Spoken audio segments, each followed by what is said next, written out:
This is Daybreak on the Watch News, and it's time for the press preview. But first, a look at what's on the front pages as they arrive. We go into This Day newspaper this morning. The first headline in the This Day newspaper: federal government wades into Dangote Kogi government dispute.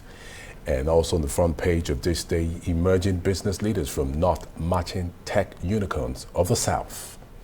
Buhari grieves as Anambra recovers 16 bodies in boat tragedy. The Punch newspaper, it's leading with 2023 budget. Federal government plans 1.35 trillion naira war chest against Boko Haram and bandits. The National Drug Law Enforcement Agency seizes 1 billion naira tramadol at Lagos Airport. Another seizure. Pro-Tinubu rally grounds Lagos. The APC is excited. That's the front page there. Muslim ticket aggrieved APC Christians to dump Tinubu Shettima. And the Punch reporting that. And let's take a look at the headlines making the news in the Nation newspaper. Rising deficit, low revenues raise concerns over the 2023 budget. And floods wash away $15 million rice farm. Wike Makinde autumn to Sean Atiku campaign launch. And Lagos rises for Tinubu Shettima Sanwo-Olu. Union set for battle over plan to privatize TCN by government. Let's look at the Leadership newspaper, the Leadership now. It's leading with this: after hell, it's Lokoja. Sad pictures of that flooding. And the Leadership's deployed its drones, telling the story of the misery of many dead and many displaced. Transporters hike fares as fuel scarcity lingers, and mass desertion retirement loom as the military proposes new service scheme. And on the foreign scene, we take a look at The Guardian. Rebels pile on PM over benefit as further 450,000 face poverty. And Putin says attack on bridge an act of terror. Iran closes schools in bid to curb protests. Well, this is the Financial Times. Unwise. OPEC plus oil production cuts threaten global economy. That's according to Janet Yellen from the US. Blow for Putin. Kiev revels in bridge strike. Of course, the Russian president has accused Ukraine's special services of terrorism. Soaring property fund withdrawals after mini budget raised fears of fire sales in the UK. And in The Independent, entire families found in Ukrainian mass graves. The I newspaper, Prime Minister scrambles to save her premiership as Tories warn of wipeout. Oh, let's come to it. We have, for the preview, let's bring in Emmanuel Bello. Good morning, Emmanuel, and thank you for joining us on the newspaper preview this morning. Let's start off interesting. Well, a few headlines in This Day this morning. Federal government wades into Dangote government disputes. Now, this has been on for a few now. What exactly do you think it's playing out here? Well, we started looking at this story last week, the crisis between Dangote and the government of Kogi State. But I think this story is giving some kind of direction to some kind of solution to it, because a lot of people say, look, it's not going to help anyone in the state. It was a no-win situation for both sides. Well, Dangote claiming that, look, they've got rights over those lands and over the project there, but the Kogi State government said those lands were taken away by force and by some kind of stealth, if you wish. But this is bringing some kind of solution, and some because if you look at what's at stake, not just the production line, the workers, the crisis of production, and then the economy generally, it's huge loss for everyone. The delays already have started to create those problems. So yes, this is some kind of solution, and it's a good one that we're still staying on the story. Hopefully, maybe when they reach some kind of agreement, the Kogi State government, Dangote reaches some kind of agreement, probably because there are other problems right now, quite frankly, that Kogi State is dealing with. I'm sure we'll come into them later. But for now, this offers some kind of relief, some kind of hope that there will be some solution. Talking of Africa's and Nigeria's top businessman, this day is focusing, its special anniversary focuses on emerging business leaders from the north, matching tech unicorns of the South. The state says they're bold, audacious, and ready to take the country to new frontiers. Yeah, I think they are, and if you look at the details of the story, it tells you what they're doing. But I think the bigger story here is the fact that in the past you hear of big names like you mentioned one, Dangote. If you are talking of the north, you hear Dangote, you hear of the Dantatas, you hear of the Mederibes way back. But now you see some new people, new faces emerging, and it's a good thing that this day keeps beaming on this kind of people, the unsung heroes. We don't hear their names every day, but now with this story, you get a chance meeting some of brilliant young people coming out, and the story said they are from 60 below, so that's the age, that's the demography. So they are bold, yes, they are audacious, and then they are trying out new things. Another thing is that it sort of unites the country, because you have them emerging from the north, working very well with the unicorns, like the story called them, the unicorns, the emerging business leaders from the south. So for once, we don't hear too much of the wrangling between the north and the south. Business leaders, working together and actually, seeing to have fixed what looks like a fragile unity between the divide, but business bringing people together. We see that even in the day-to-day activities of, market women, market men. If you walk into any of our markets in this country, you see, people really dealing, making businesses and not really worried about who they are and what they are, but just profits. The profit motive seems to be the issue. So you have some of that also playing out in this assemblage of some of the best mind in businesses, and so it's a good thing that we are beaming on them, so that they are taking charge. They are bringing new products into the market. They are helping to build an economy, and then in fact, audacious also because this is not the kind of thing, Kenneth, we hear about this economy. It's not the one that you want to take risks in investments, running into billions of naira and those kind of monies. But you see people, taking their time, taking their place, and really investing in this economy and trying to see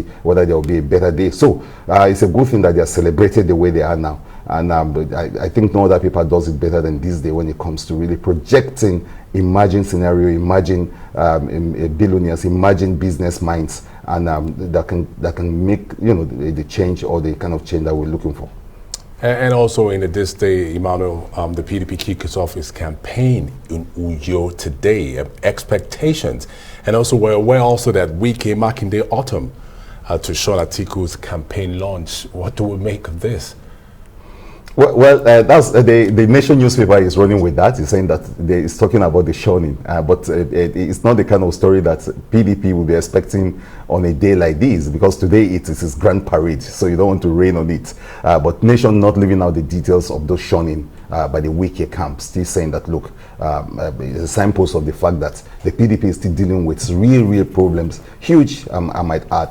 But if you look, but the other papers are projecting the positive side of what's happening today at Uyo. Governor Emmanuel Odong already seen at the airport yesterday, welcoming visitors and trying to see whether they can have a really good showing and a good day today. It's the kickoff. And already they've had some kind of beautiful outing in Gombe in the north, and starting off with Akwa Ibom, which now seems to be the center of. Ordinarily, this maybe would have started in Rivers State, but because of the crisis, this also goes to show to the problem that is on ground. The fact that Wike has not been at peace yet is continuously called for the head of Ayu. That's the only sacrifice that we are appeasing. But PDP seem to be jettisoning all of that, walking away from it, and saying, look, let's give the best show we can. And today, all eyes will be on the Governor Odong of Emmanuel of Akwa Ibom State, and how he's able to galvanize that and the kind of showing there. But I'm sure there will be a lot of razzmatazz and a lot of talks. Already invitation have been extended to former PDP president. Will they be there? Will they not be there? I'm sure we all want to see all of that. So it's I think it's the defiance, Benny, if you ask me, that PDP, putting up these shows to say that, look, in spite of our internal crisis, we're doing rallies, we're kicking off. Seems to be the only party even that is out there doing some of these things. Apart from the legwork, you see, in fairness to all the other parties, the legwork you see people doing, whether it is the March for Tinubu or you see the Obi rallies that took the nation by the storm earlier on. But now, officially, we're in the campaign mode, and PDP is really ready to go into it. It's going into it. We haven't heard much about the APC, Emmanuel. The last I heard was the list was going to be multiplied rather, from the 422 it was. What have you heard so far? Yes, but Kenny, that's actually what I just pointed out, that we're saying PDP seem to be taking the lead. If the campaign were the election, you will say that it's already coming first place as far as campaigns are concerned, and those kickoffs and those huge organized rallies that you have. But yes, you are not hearing much of the APC. They still have issues with constituting the presidential council. They're still dealing with that. We've not heard of any really big issue or big rally organized by the presidential council itself. What we have are solidarity movement. You have those ones that happen in Lagos. Even the south is surprisingly, Governor Uzodinma was able to pull off a huge crowd of women for the APC. But while that is going, you're right, Kenneth, that we've not seen so much of the APC getting its act together, which is funny because it was the party that seemed to be actually had everything together. They were able to, appoint a DG earlier on, while PDP was still having all those stating problems. So surprisingly, they're the ones that are not seen out there now. But PDP making the push, doing all the huge adverts, and actually taking center stage as the party that seemed to be ready to go into the campaigns. In spite of its own serious problem, we must add that those problems are still there. Wike saying that, look, if IU is going to continue to be the chairman, he's not going to be part of it. Already the nation saying that there will be some shunning today at the rallies. But yes, you're right, Kenneth, that we've not seen too much of APC. All we get from there is the story of the PCC, the fact that they're not getting those numbers together to give them what looks like a united front for the campaigns. Let's come quickly to the Punch. A big headline there. The federal government plans 1.35 trillion war chest against Boko Haram bandits and also to acquire fighter jets, ammunition. Budgets $1 billion for terrorists and prosecution. One would say all of this contained in the 23 budget. Better late than never. But again, the big question is, why now? So much of the harm the terrorists have ravaged on poor innocent citizens, and why is this coming at this particular time, Emmanuel? Well, Benny, I think it's because the president have given himself some deadline, kind of, want to go about of this his government, his administration, as the man that was able to at least, bring together some kind of, closure to the crisis of, banditry and terrorism. And in this last day, he's been making some strong showing. Yeah, you are right, Benny.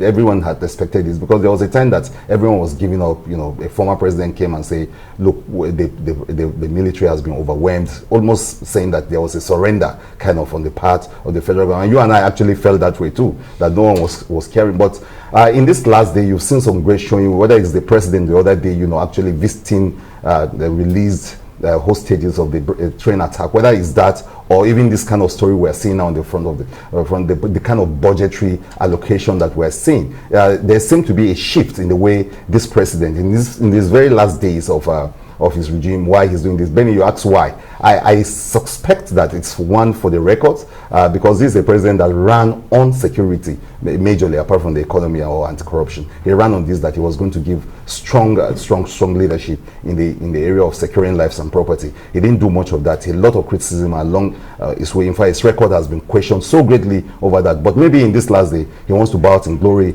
He wants to go out in a blaze of glory, and the best way to do it is to see that, look, he gets more serious, boots on the ground, but as well as budgetary allocations, the type that we're seeing on the front page of the Punch newspaper. So it's better late than never. In the last 60 seconds, Emmanuel, you've heard of that boat accident in Anambra State. At least 76 people died in it. Yeah, it's a sad story, and we're seeing that. But Kenneth, my worry is that we're seeing too much of that, and we're seeing more of rescues, rescue operations than preventions. I think we should be the agency should be talking more, especially the inland waterway. They should be talking more about how to prevent and how to save people. Rescue is okay, but preventing these matters will be the best, and so they have to think outside the box. Already, it's a simple thing. Just know where these crises are prone to happen. In some places, they've talked about life vests, investing on that so that people don't just go into those boats and cross without life vests. It could help minimize the damage. We're having so many flooding. There's probably more ahead. So that's why you need technologies to help you to actually sense this before it happens and do a lot of prevention work other than just telling us about rescue operation. But it's a sad story, and we can only say that may their soul rest in peace. Emmanuel, as always, thank you for your analysis, and that's the press preview. Let's share your view on all the burning issues. Follow us on Twitter at Arise TV. You can also join today's conversation using the hashtag AriseDaily.